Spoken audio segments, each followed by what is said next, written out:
മുണ്ടക്കൈ, ചൂരൽമല, പുഞ്ചിരിമട്ടം പ്രദേശങ്ങളിലെ ദുരന്തമുണ്ടായിട്ട് ഒരു വർഷമായിട്ടില്ല, 8 മാസങ്ങളാവുന്നു. ഈ ഘട്ടത്തിൽ നാം പുനരധിവാസ ശിലാസ്ഥാപനത്തിലേക്ക് കടക്കാൻ കഴിഞ്ഞിരിക്കുന്നു.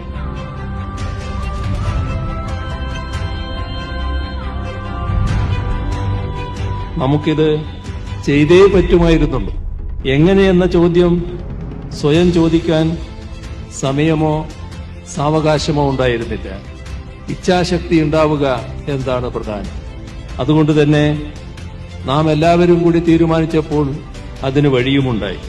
അതിന്റെ തെളിവാണ് ഇവിടെ ഉയരുന്ന ടൗൺഷിപ്പ്.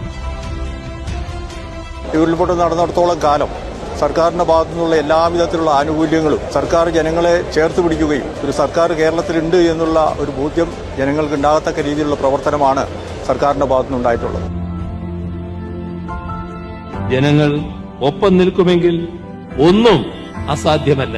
ഒരു വെല്ലുവിളിയും മറികടക്കാനാവാത്തതല്ല. ഒരു ദുരന്തത്തിനും കേരളത്തെ തോൽപ്പിക്കാനാവില്ല.